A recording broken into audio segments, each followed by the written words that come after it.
What is going on? This is your boy Jordan JC back again on the ATS report, and unfortunately, we got to talk about this bad game. The Chicago Bears got defeated by our rivals, the hated rivals in the Green Bay Packers, 17-9, losing by 8, and that is the end of the Chicago Bears season. The Chicago Bears could have played spoiler by winning this game. They could have knocked the Green Bay Packers out of the playoffs, but unfortunately, it didn't get done. And we're here to talk about some of the takeaways that I saw from the game. Obviously, I want to hear you guys' opinions and thoughts on how you saw the game. What do you think the Bears need to do going forward?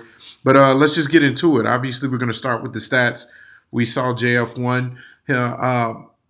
Stat-wise, obviously, it doesn't tell the whole story. He actually had a decent game, but we're talking about just throwing 16 pass attempts. That's unacceptable. He was 11 for 16 for 148 yards, no touchdowns, no interceptions. And so just a very unproductive, very pedestrian performance from Justin Fields. Also on the ground, he was 8 carries for 27 yards.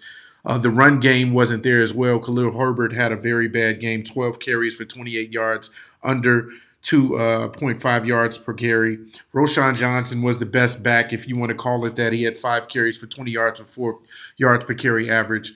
DJ Moore, receiving threat, was only had 64 yards, four receptions. I mean, he was on his way to having a good game, but again, as I mentioned before, there was just not enough pass attempts. The passing game was just not there today. For whatever reason, it wasn't put into the game plan enough. Some of the things that I saw initially, I thought I was impressed with the way the Bears started off the game in their first drive. And it seems like with the scripted plays, the Chicago Bears are always very good with the scripted plays. Like, they get down the field. Justin Fields was very decisive, very accurate with his passes underneath as well, with his legs. The run game was decent, and it got them into field goal position. You would have loved to score, but we got up 3-0. And then throughout that first quarter, the defense did their job by giving a goose egg to the Green Bay Packers. And so you thought that with that momentum, maybe that they were going to be on to having a better game. Then the second quarter started, and of course, Green Bay started putting a little bit more assertiveness into their game. We saw that the Packers adjusted, and Jordan Love adjusted. He did a very good job. I can't knock the game that he had because he was very impressive today. 27 for 32, twice as many pass attempts as Justin Fields. 316 yards for 2 touchdowns. And so he put his stamp on this game. Jordan Love did a very good job of controlling the game, throwing, basically taking what the Bears gave them.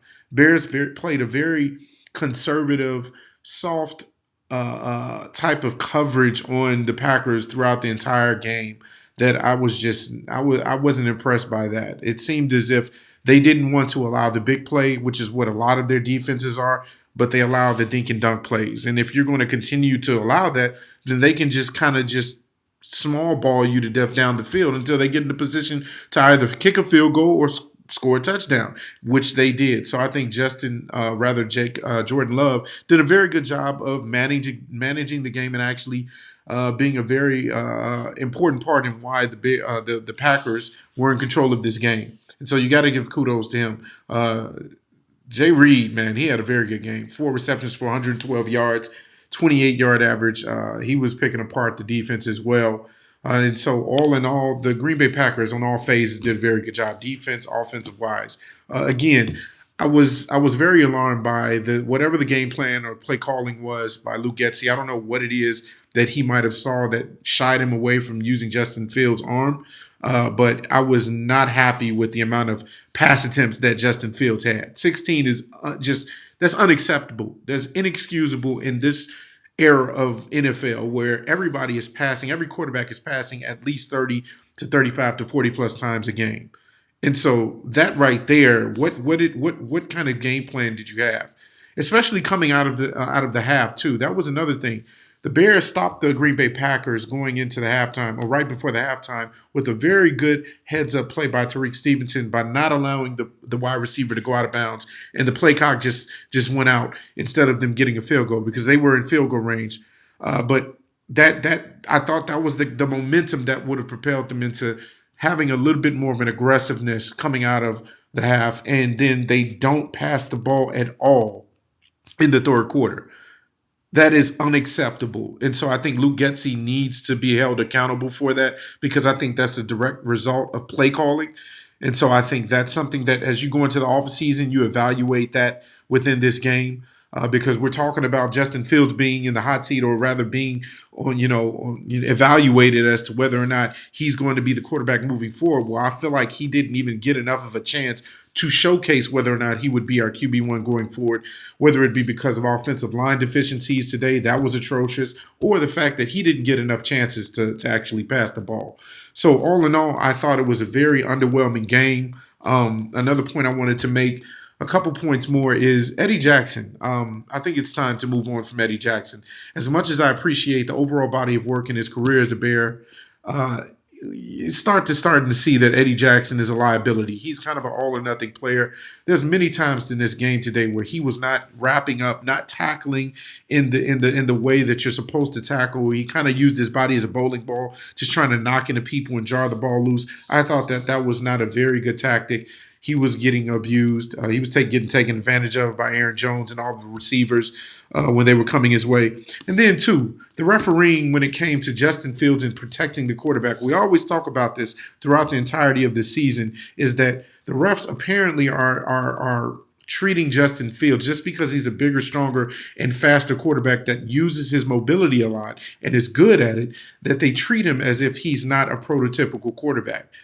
If Tom Brady, if Russell Wilson, if any other quarterback that is known for being prototypically passing in the pocket gets hit like the way Justin Fields did, they would have at least thrown the flag out. And I'm not saying it because it was a helmet to helmet. I saw the replay.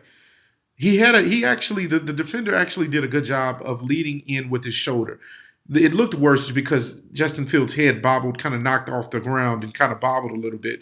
But in the least bit, the referee should have thrown the yellow flag, because how can you say that Justin Fields needed to come off the field for an evaluation for a concussion and go through concussion protocol, but the result of that was because he got knocked out? So you're saying, or hit and had to stay on the ground for a second. So are you saying that you couldn't throw the flag out at least to kind of make sure that that play wasn't egregious and that wasn't over the top? I thought we were protecting our quarterbacks, and time again is showing that the refs are not protecting Justin Fields. So that's a red flag. That's a question mark as well that needs to get addressed by the NFL. But that's neither here nor there. That's a conversation for another day. I just wanted to point that out briefly. All in all, I think going into the offseason, going to these exit meetings, we're going to see what decision and what direction this Bears team goes in. Obviously, Ryan Post has a lot of things on his plate that he needs to address and that he needs to kind of mull over, whether or not he moves on from Justin, whether or not he keeps Justin and packages that first overall pick to get more picks and maybe players from another team. Whatever the case may be, this is going to be an important offseason, and we're here for it. Let's just see what happens. Congratulations to the Green Bay Packers. I'm not going to sit here and act like they didn't have a very good game.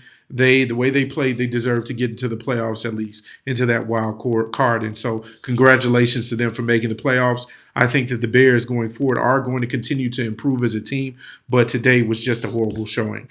I want to get you guys' thoughts as always. I'll be down there with you in the comment section. And as always, share this video with others. Comment, like, and subscribe. I'm all over the place. I didn't even say it right.